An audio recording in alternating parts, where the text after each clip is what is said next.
Advance Local, another amazing set of local news sites. And you know, I think we talked a little bit about, well, a lot about the importance of kind of facilitating these transactions with buyers and essentially serving as consultants to some degree. And I know Advance Local has a really interesting approach where that's concerned. Can you talk a little bit about political buyers and how you're facilitating those transactions? Sure, absolutely. So, you know, our business is built around the idea of being consultative with our audiences and our customers in all of our markets. And that's been what we've done for many, many years in a local direct sold environment, both in terms of print and then in transition into digital. About 5 years ago, we started using Load.me as a DMP, and we started building audiences. And now we see ourselves as much as anything as audience builders. When that transferred into the programmatic world domain, it meant nothing. All of our consultative sales models, all of our audience building capabilities were about as valuable as that empty glass over on the table over there. It had no value. So we found that as programmatic continues to evolve, that we're seeing more and more consultative demand coming our way, where we're being asked to help unlock value in our audiences. We're being asked to help unlock, particularly on smaller campaigns, on advocacy campaigns, on down-ballot races, our ability to help ingest a voter model, for example, into our DMP, to atomize it into many hundreds of pieces, put it back together again in the DMP using a combination of first and third party data. You know, we may know that a specific voter is, we know their party affiliation, their gender, their age, their vote history, their partisan scores. But what we don't know is about their lifestyle behaviors that are going outside of the voter model. So being able to use a combination of first and third party data to geolocation, to map out what content on our sites they're interested in, to map out what third party demographic or lifestyle indicators are relevant to the campaign, and then put that together in a programmatic buy, is becoming something that's valuable on behalf of our advertisers. Great.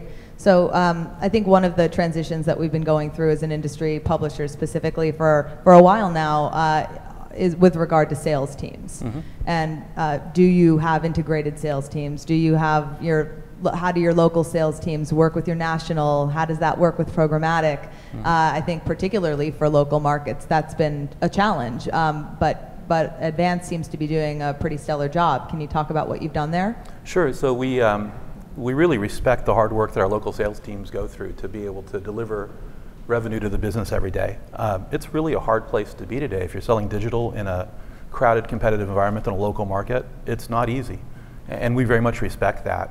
At the same time, we know that there's business that local sales teams just aren't going to win. So what we've been trying to do is the same thing I've heard from all of my panelists here today. We're working hard to develop a very democratic marketplace that allows us to sell every impression for what it's worth.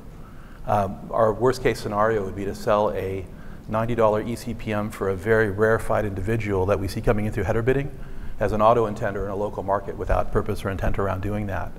So our goal has been to let both local direct sales as well as programmatic sales live in contention, with bids being the mediation relative to who gets the impression. The goal, however, is to make sure that we don't also unintentionally diminish our local market's ability to sell high-value campaigns to their best customers. It's not always easy to find that sweet spot. It's something that we work a lot on trying to manage. Some days we get it right, some days we don't. But at the end of the day, we understand that we have a finite number of impressions. I think as a publisher, the biggest change that's happened to us is that as we look at our inventory, we have about 70 million monthly unique visitors, maybe 700 million page views. And we thought for a long time that we had more inventory than we could ever sell.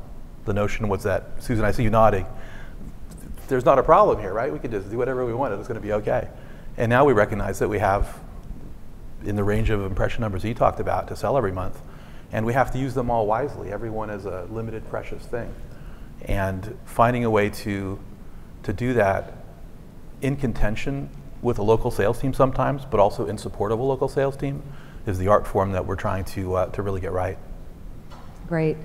So the consultative approach, obviously very important with private marketplaces generally, for any buyer, political or otherwise. I think we always hear that there's kind of a rift. Do we know what they want? Do they know what you have? Mm-hmm. So to everyone in the audience today, you know, what can publishers do? How sophisticated are we with regard to your understanding of your own data, and what can you provide a political buyer? So that's really a great question. So often we're looked at as being a publisher, a newspaper with a website, and the transaction is basically I want to buy an impression for the least amount of money I can. If I can buy your remnant, that's the best of all. We don't actually have remnant anymore. We've created 3 monetization channels, and we have very little that drops out the bottom end of it by design. What publishers, I don't think what a publisher like ourselves has done a really good job at is helping the market understand that just like Facebook and Google have been evolving over the last 4 or 5 years, we have too. We've been learning. We started working in 2014 for 2016, trying to understand how to get our inventory in a good place, how to get our data in a good place, how to build high-value audiences based on content consumption of specific article topics or keywords within our content stack.